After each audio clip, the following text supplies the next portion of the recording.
Please don't do wedding photography until you've had a couple of years experience with your camera skills, with your lighting skills, and practiced. A wedding may be the most important day in your clients' lives, so don't use it as practice.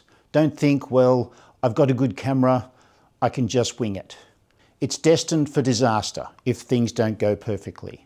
I've seen so many altercations, so much bad blood, so much really terrible wedding photography by people who just don't understand how to shoot weddings. They don't give themselves time to learn the skills, to be able to make your bride look beautiful. I know people have got to start somewhere, but I would much rather advise you to start later rather than too early. I know it's very tempting to get into weddings, to make that extra money, to call yourself a professional photographer, but you're messing with people's emotions here. This can be a really disastrous situation. Now, I don't claim to be a fantastic wedding photographer. As you can see from some of these images accompanying this video, they're not perfect, but they're up to a standard that the bride and groom were happy with. You can't always produce spectacular images every time you press the shutter, but you need to be able to get 95% at least keepers, good shots, sharp, well exposed, well posed, well composed. So that's the key. To be a wedding photographer, you need a vast array of skills, and you need to build them up before you start shooting weddings. You don't want to be learning on the job with a wedding. I'm not going to go into all of the skills needed to produce good wedding photography because it would take ages, and I'm going to produce other videos on that topic later on. But I just want to encourage you to wait until you have the skills to be able to do a good job with your wedding photography. It could be a disaster. It could get in the way of your friendships, your family relationships. All of these things can be caused by somebody taking on a wedding when they're not ready. I know sometimes people come to you and say, it's only a small wedding, we've only got a few people coming, it's a second or a third wedding, so it's not particularly important, we want you to do it. Resist. Don't do it. The main reason they're asking you to do it is because they don't want to employ a proper wedding photographer.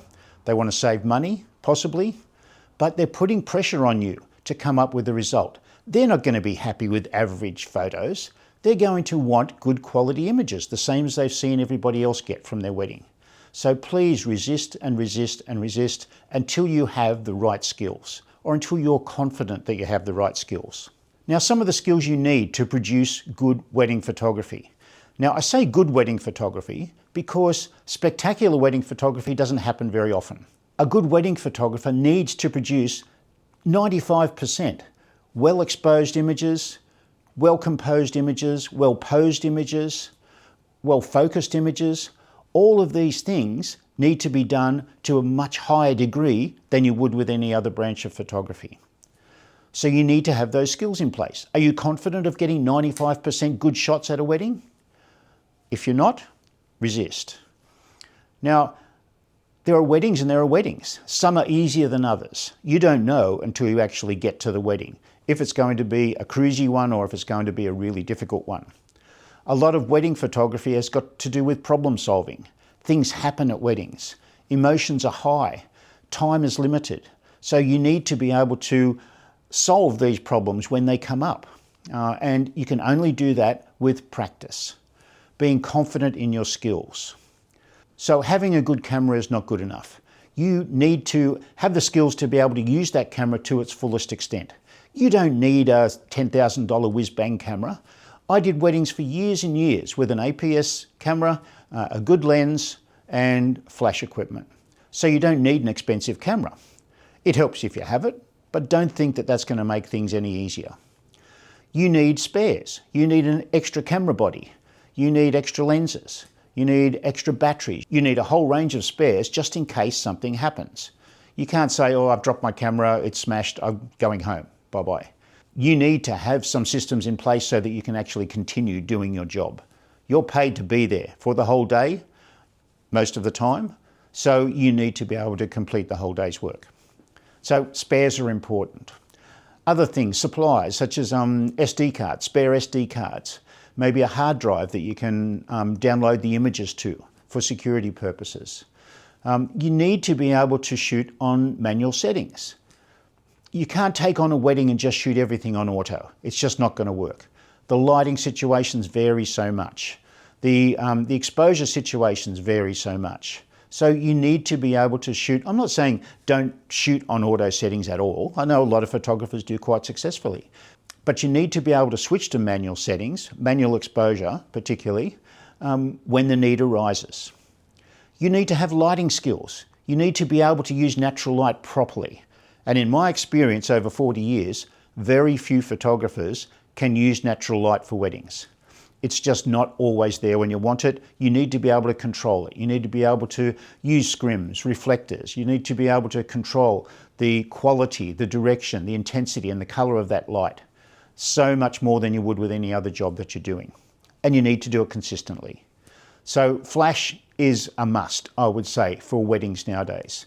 Flash photography just allows you to do so much more with your wedding lighting than you can with available light. But we'll get into that in other videos. You need skills, you need people skills. You need to be able to control people in a way that's going to keep them happy.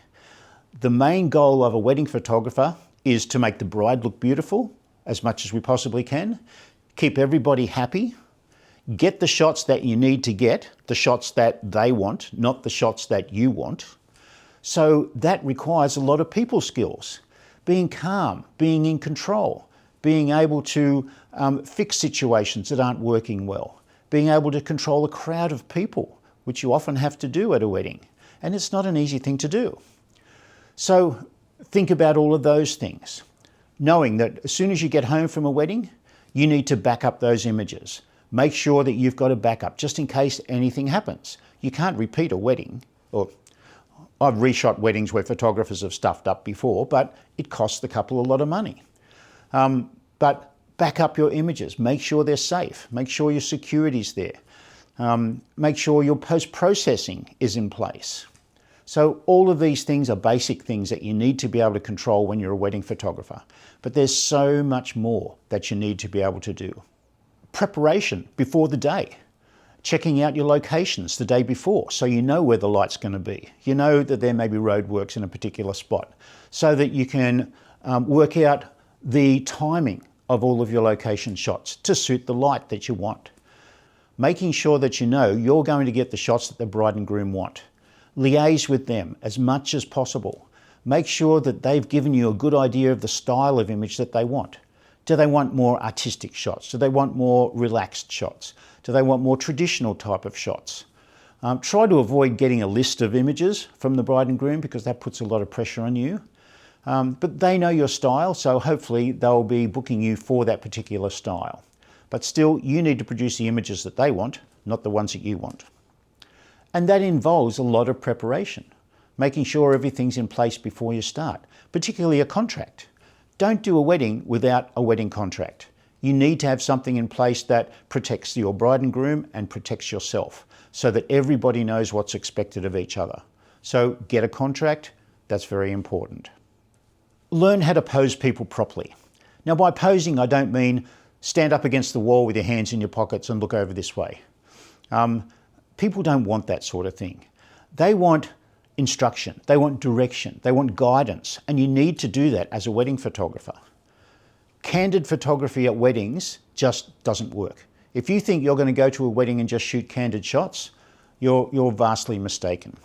You need to be able to put people in situations where their expressions, their body language, their interaction is going to work and look nice and relaxed. Look at all of these shots. These are all posed shots.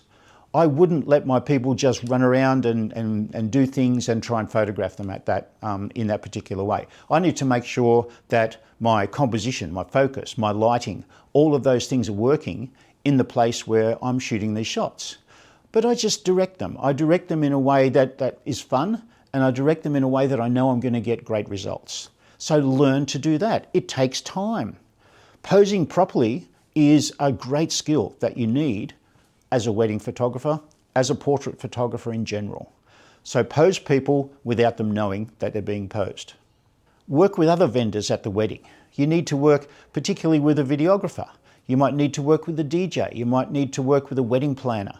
All of these people have an input into the wedding day. So you need to be able to get on well with them. Keep them happy. Keep everybody happy. It's a skill that you need to develop. Be in control of people, but do it in a nice way. You may need to control 70, 80, 100 people to get a group shot. You need to do it forcefully, you need to do it loudly, but you need to do it nicely. Keep everybody on side, because that's the secret to getting nice, relaxed, comfortable, happy poses and getting recommendations. Realise that it's not your show. It's the bride and groom's day.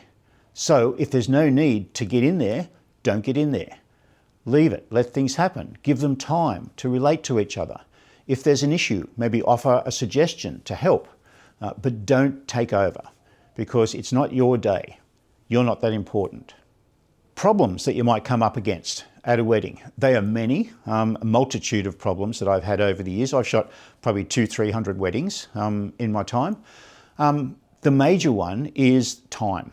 You often just don't have enough time to do the shots that you would like to do. So you need to manage that time to get the shots that are important in the time frame that's available to you. Weather can be a big bugbear as well. You may imagine this wedding is going to be beautiful with white fluffy clouds and sunshine and beautiful sunset. It doesn't always happen. You can get very windy, rainy days that you have to cope with. You have to be able to come up with great results in those sort of situations. Sometimes there may be personality clashes at a wedding between groups of people. I've had fights at weddings, not myself, but two groups of people at weddings, an altercation. So you need to recover from that situation and make sure that everybody's recovered and everybody's happy with what's going on. Also, once the wedding's finished, you need to think about your editing skills. Very rarely have I ever shot a wedding photo that doesn't need a little bit of editing. I edit all my wedding photos. I would never just pass them straight from camera over to my couple, because I want to produce the best possible results. Now, don't just slap a preset on every image that you've taken and think that that's editing. It's not. Edit each individual image. You're being paid to do that. If you're not being paid, you're not charging enough. So edit these images sympathetically. A good edit on a photo is not noticeable. If people look at your image and say, oh, that's edited really nicely, you've done too much. So edit in a way that's going to make them happy. It's going to make them realize that you're good at what you do, and in a way that's going to make them look good. I've shot weddings before where the groom has had his mobile phone in his front pocket of his pants. I didn't realize, because I was thinking about too many other things. I had to edit that square shape out of his pocket in every shot that he was in. It took me a long time, and it taught me a lesson that I need to be careful of those sort of things. But your editing skills are really important. So don't attack a wedding until you know that your editing skills are up to scratch. So what I'm saying is build your skills gradually until you're up to a level where you can confidently take on a wedding and do a great job. Some ways that you can do that. You can shoot general portraits, outdoor portraits, indoor portraits, various different things. Learn lighting, learn camera skills, learn people skills. All of those things are going to help you out when you attack your first wedding. The other thing you can do is maybe assist a professional photographer. That can be a great gig to get if you can. Now notice I say assist, I don't say second shoot. Because if you're second shooting for a photographer, I don't really know why photographers need second shooters. I've never used one myself, but it seems to be a bit of a trend nowadays. If you're a second shooter at a wedding, you're already in that pressure situation without the skills that you need. So don't take on a gig as a second shooter thinking that, oh, well, it's easy, it doesn't matter if my shots don't come out. It does. The pressure's on you to do just as good a job as a first shooter. You're just shooting from a different angle. So assist a photographer. Just offer to do it for free because it's going to be really valuable for your career. Offer to carry their bags around. Offer to hold lights for them. Offer to drive them between locations and things. There's probably a photographer in your district that will allow you to do that and help you out. It gives you so much knowledge about how weddings happen from a photography point of view. you'll learn an immense amount. I did that for probably 3 or 4 different photographers over 6 or 8 or 10 months, just so that I could see what happens. You might see what not to do as well as what to do. Every photographer that you assist is not going to be perfect. You'll see things that they do wrong so that you'll learn that lesson. So the more practice you can get, the more skills you can build up, then you can start doing your wedding. I know people have got to start somewhere, but just don't start too early because it can be disastrous. If you come up with a bad result from someone's wedding, it's not good. So make sure you've got the skills to be able to produce good quality or great quality images. As you go on, you're going to get better and better, but your first wedding needs to be up to scratch. I love shooting weddings. I don't do them anymore because my legs are a little bit of an issue getting around, and I just can't give value to a bride and groom nowadays. But I love shooting weddings. It was an opportunity for me to get fantastic images every time I went out. But I didn't start until I knew that I was ready. I encourage you to do the same. Have a look at this video up here. This will help you to understand lighting, shooting people.